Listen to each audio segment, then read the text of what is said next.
Billi Rao alias అహోబిల్ రావు నేటి ఆంధ్రప్రదేశ్ ముఖ్యమంత్రి చంద్రబాబు నాయుడుకి అత్యంత సన్నిహితుడని చెప్తుంటారు. ఈ బిల్లీరావు ఎవరో, ఆయనకి చంద్రబాబు నాయుడుకి ఉన్న సంబంధాలు ఏంటి అనేది 2003 ముందు ఎవరికీ పెద్దగా తెలియదు.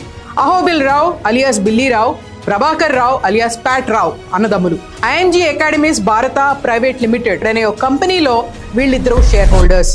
ఈ కంపెనీని ఆగస్ట్ 5, 2003 కేవలం 5 లక్షల రూపాయల క్యాపిటల్తో ఎస్టాబ్లిష్ చేశారు. హైదరాబాద్ ని అతిపెద్ద స్పోర్ట్స్ డెస్టినేషన్ చేయాలన్నది వారి లక్ష్యం. నిర్ణయం మంచిదే అయినా వెనకజడిన కథ మాత్రం చాలా పెద్దది. ఆగస్ట్ 5, 2003 పెట్టిన ఈ కంపెనీ కేవలం 4 రోజుల్లో, అంటే ఆగస్ట్ 9వ తేదీన అప్పటి చంద్రబాబు నాయుడు ప్రభుత్వంతో ఒక MOU అంటే మెమరాండమ్ ఆఫ్ అండర్స్టాండింగ్ సైన్ చేశారు. ఆ వివరాల్లోకి వెళ్తే 5వ తేదీన కంపెనీ పెడితే 6వ తేదీన టూరిజం అండ్ కల్చరల్ డిపార్ట్మెంట్ ఒక నోట్ సర్క్యులేషన్ లో పెట్టింది. ఆ నోట్ ని వెంటనే 4 మినిస్టర్లు, చీఫ్ సెక్రటరీ అప్రూవ్ చేశారు.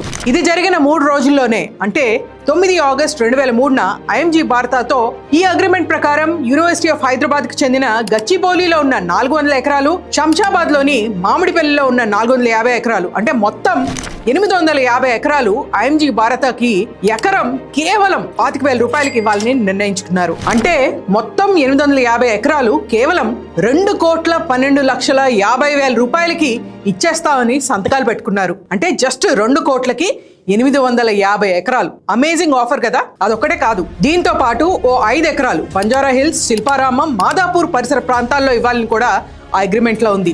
అయితే ఇంతటితో అయిపోలేదు. ఇదే మీరు అమేజింగ్ ఆఫర్ అనుకుంటే ఇంకా చూస్తే షాక్ అవుతారు కూడా.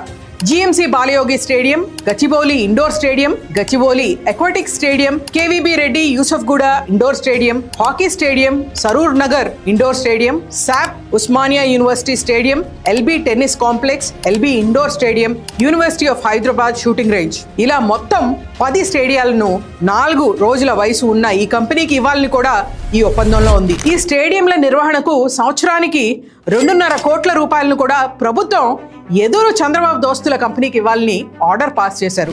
మళ్ళీ రిపేర్లకు అదనంగా సంవత్సరానికి ఇంకో 50 లక్షలు యాడ్ చేశారు. ఐఎంజీ భారతకు మాత్రం భూమి రిజిస్ట్రేషన్ ఖర్చులు లేవు, కరెంట్ ఛార్జీలు లేవు, వాటర్ ఛార్జెస్ లేవు, కస్టమ్స్ ట్యాక్స్ లేదు, ఎంటర్టైన్మెంట్ ట్యాక్సులు కూడా లేవు. సింపుల్ గా చెప్పాలి అంటే 850 ఎకరాల భూమి 2.5 కోట్లకు అమ్మి హైదరాబాద్ లో ఉన్న అన్ని ప్రముఖ స్టేడియాలను డెవలప్మెంట్ కి ఇచ్చి మళ్లీ వాటి నిర్వహణకు ప్రభుత్వమే సంవత్సరానికి 2.5 కోట్లు ప్రతి సంవత్సరం ఇస్తుందన్నమాట. ఐఎంజీ భారత పైసా పెట్టక్కర్లేదు. ఆ కంపెనీ పుట్టడమే ఒక ప్రాఫిటబుల్ వెంచర్ అని చెప్పాలి, లేదు అతిపెద్ద స్కామ్ అని కూడా చెప్పుకోవచ్చు. ఇక ఐఎంజీ భారత అప్పటి ఆంధ్రప్రదేశ్ లో, ముఖ్యంగా హైదరాబాద్ లో స్పోర్ట్స్ డెవలప్మెంట్